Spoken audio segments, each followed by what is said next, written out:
तो 9th class students कैसे हैं आप लोग। आज फिजिक्स का पीरियड है आपका, बिल्कुल नया चैप्टर स्टार्ट होने वाला है। आप सोच रहे हैं पता नहीं क्या सर बॉल से आज खेल रहे हैं, क्योंकि आज टॉपिक ही ऐसा है। टॉपिक ही बिल्कुल अलग है, न्यू टॉपिक है आपका, न्यू चैप्टर है। चैप्टर का नेम जो है आपका force and laws of the motion. तो 20 आज हम लोग पढ़ेंगे, फोर्स के बारे में पढ़ेंगे। तो फोर्स का टॉपिक हम लोग स्टार्ट करते हैं। तो फोर्स क्या चीज़ है। तो फोर्स हर जगह हम लोग लगाते हैं। किसी चीज़ को अगर कोई जा रही है तो उसको रोकने में फोर्स लगाते हैं, कोई रुकी हुई चीज़ है तो उसको चलाने के लिए फोर्स लगाते हैं। यानी हर जगह फोर्स का यूज़ होता ही होता है। या फिर किसी चीज़ को हमें धक्का लगाना होता है, यानी कि यूँ लगा के, या फिर जाती हुई चीज़ को हमें एकदम रोकना होता है तो फोर्स लगाते हैं। तो फोर्स का बहुत ज़्यादा यूज़ होता है, हर जगह फोर्स हमारी यूज़ होती रहती है। तो फोर्स क्या चीज़ है, बहुत सिंपल लैंग्वेज बताना चाहूँगा फोर्स को। A push and pull on a body is called force. यानी किसी भी ऑब्जेक्ट पे हम लोग जो पुश लगा रहे हैं या फिर उसको खींच रहे हैं, पुल कर रहे हैं, तो उसको फोर्स बोलेंगे। सिंपल सी बात है, पुश और pull on a body is called force. तो डिफिनेशन काफी इजी है, बाकी फॉर्मूला भी इसका सीखेंगे बाद में। लेकिन अभी जो नेक्स्ट टॉपिक आपका है इफेक्ट ऑफ फोर्स। तो इफेक्ट ऑफ फोर्स यानी हम लोग कई चीजों पर फोर्स लगाते हैं तो उससे क्या क्या जो है चीजों पे बदलाव आ सकते हैं, चेंजेस आ सकते हैं। तो एक बॉल मेरे पास और है, तो ये जो है बॉल है, सपोज करिए मैं अगर इसको जोर से दोनों हाथों से फोर्स लगाऊं तो क्या होगा, इसका शेप चेंज हो गया। तो यानी कि एक तो हमारे पास ये भी आ गया कि अगर हम किसी चीज़ पे फोर्स लगाएंगे तो उसका शेप भी चेंज हो सकता है। या फिर एक और चीज़ है, कोई चीज़ रुकी हुई है, स्टेशनरी है, और इस पर हम लोग क्या कर सकते हैं, फोर्स लगाएंगे, क्या चलने लगेगी। या फिर चलती हुई चीज़ आएगी एकदम उसको रोक सकते हैं। तो मैंने इसमें क्या लगाई, फोर्स लगाई। इसके अलावा क्या कर सकते हैं, कोई चीज़ जा रही है, एक फोर्स लगा के डायरेक्शन चेंज कर सकते हैं। तो ये जो थे इफेक्ट ऑफ फोर्स थे। चलिए इसको डिटेल में पढ़ लेते हैं, ताकि याद तो करना है ना, क्या लिखना है वो भी तो सीखना है। तो इस पे आते हैं। देखिए मैं सारे नोट्स कर रखे हैं, आप भी कॉपी पेन रखिए साथ में और नोट करते रहिए। चलिए स्टार्ट करते हैं। पहला टॉपिक था आपका फोर्स। तो फोर्स के बारे में क्या लिखेंगे, ए पुश और pull on a body is called force. Same as effect of force है, अभी पढ़ा आपने। A force can move a stationary object या बॉडी। किसी चीज रुकी चीज को फोर्स चला सकता है। या फिर force can stop a moving body, कि चलती चीज को फोर्स रोक सकता है। ए force can the change the speed of a moving body, यानी किसी चीज को पहले चीज चल रही है उससे फोर्स से उसकी स्पीड बढ़ाई जा सकती है। या फिर force can change the direction of the moving body, यानी कोई चीज आ रही है एकदम आप फोर्स से उसके डायरेक्शन चेंज कर सकते हैं। किसी ने बॉल फेंकी और आपने उस पर क्या किक मार दी तो उसका डायरेक्शन चेंज हो गया।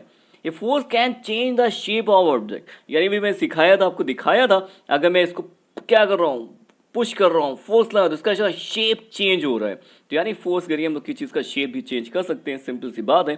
तो ये तो इफेक्ट ऑफ फोर्सेस क्लियर हो गई। और देखते हैं क्या क्या नया नया टॉपिक इसमें आने वाला है। तो नेक्स्ट टॉपिक में स्टार्ट कर रहा हूँ यहाँ पे नेट फोर्स। तो नेट फोर्स क्या होती है, जैसे फॉर एग्जाम्पल यहाँ पे एक पेन है, इस पेन पे अगर मैं फोर्स लगाऊँ, कई फोर्स से लगाऊं, मैंने फॉर एग्जाम्पल यहाँ 2 फोर्स लगा रहा हूँ। एक फोर्स यहाँ से लगा रहा हूँ पीछे से, एक फोर्स लगा रहा हूँ आगे से। यानी अगर ये पीछे वाली फोर्स ज़्यादा हो जाएगी आगे वाले से, क्या होगा, ये पेन आगे चला जाएगा। और अगर ये इसी वाली फोर्स आगे वाली फोर्स ज़्यादा हो जाएगी, पीछे वाली कम हो जाएगी, तो पेन इधर चला जाएगा। लेकिन अगर ये दोनों फोर्सेस सेम हो जाए, इक्वल हो जाए, तो पेन अपनी जगह से हिलेगा। बिल्कुल सही, ये पेन अपनी जगह से नहीं हिलेगा। क्यों नहीं हिलेगा, क्योंकि हम लोग जानते हैं, अभी तो पीछे पढ़ के आ रहे हैं, फोर्स क्या करती है, पुश और पुल करती है, कि चीज़ को, रुकी चीज़ को चला सकती है, चलती चीज़ को रोक सकती है। तो इसको क्यों नहीं चलाई, रुकी की रुकी क्यों रह गई। एक्चुअली हुआ क्या, इस पे 2 फोर्सेज लग रही थी, वो इधर से लग रही थी, एक इस साइड से लग रही थी। दोनों की वैल्यू कैसी थी, सेम थी, लेकिन अपोजिट डायरेक्शन में थी। इसलिए दोनों का जो नेट फोर्स था, net force means resultant force, दोनों का जो सम था वो कैसा हो गया, 0 हो गया, क्योंकि डायरेक्शन चेंज करने से वहाँ पे उसकी वैल्यू निगेटिव हो गई। तो फिर दोनों कैंसिल आउट होके 0 आया। तो नेट फोर्स क्या होता है, चलिए बताते हैं। The sum of all the forces acting on a body is called net force. यानी एक बॉडी में जितनी फोर्स लग रही है सबका जो सम होगा वो क्या होगा, नेट फोर्स होगा। इसको जो है एक और वर्ड भी बोलते हैं, रिजल्टेंट फोर्स भी बोल सकते हैं। ठीक है, चलिए स्टार्ट करते हैं नेक्स्ट टॉपिक। तो नेक्स्ट टॉपिक काफी ज्यादा इंपॉर्टेंट है, देखते रहेगा। क्या है, बैलेंस्ड एंड अनबैलेंस्ड फोर्स। एक होगा बैलेंस फोर्स, यानी बराबर फोर्स है, अनबैलेंस फोर्स है, यानी जो बराबर नहीं है।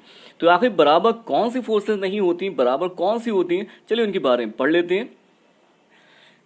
देखिए पीछे डायग्राम मैंने दिखा रहा हूं यहाँ पे। और देखिए क्या दिया, if the resultant of all the forces acting on a body, यानी एक ऑब्जेक्ट पे अगर काफी ढेर सारी फोर्सेस लग रही हैं, मैं फॉर एग्जांपल दो फोर्सेस दिखा रहा हूँ, एक इस साइड से एक इस साइड से फोर्स लगा रहा हूँ।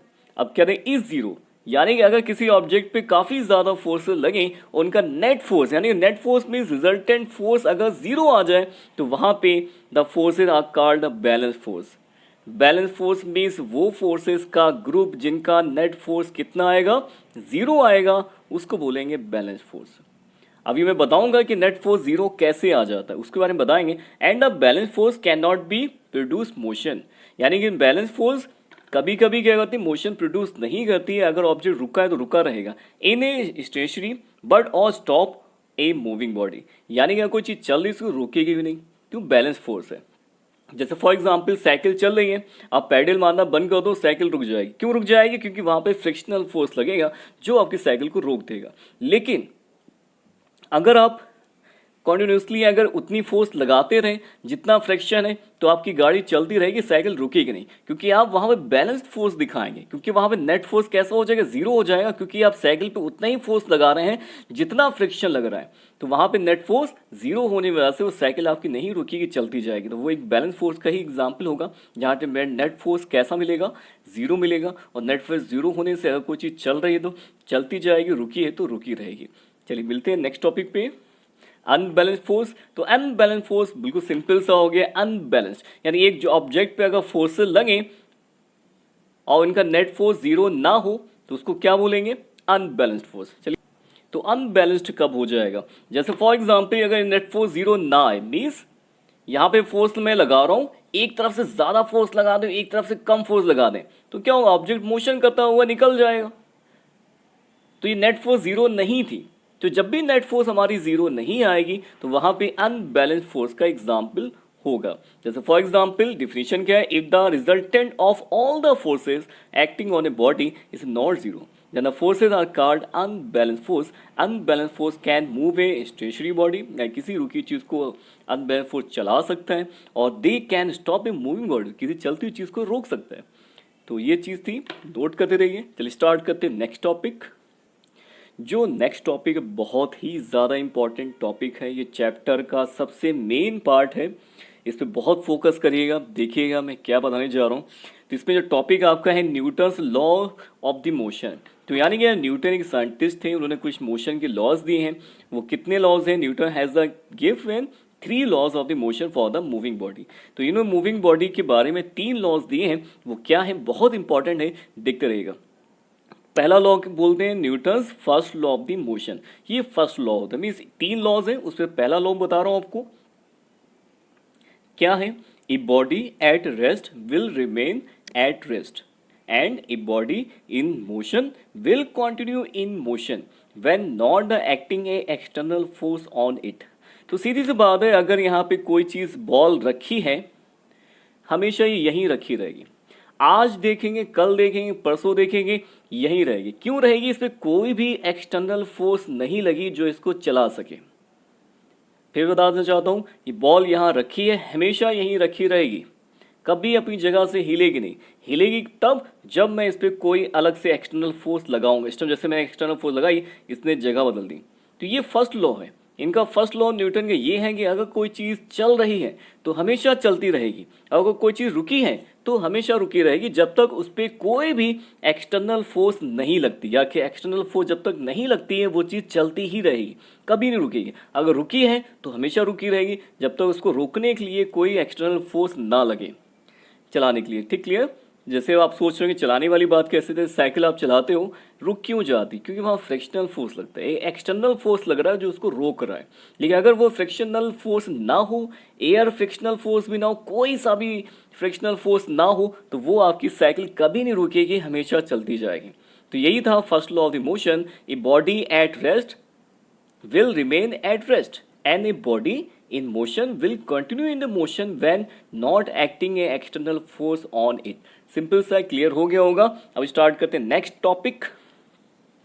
तो नेक्स्ट टॉपिक है इनर्शिया। इनर्शिया कुछ अलग नहीं है, मैं पहले पढ़ के बताता हूँ आपको, फिर बताता हूँ आपको इनर्शिया क्या चीज़ है।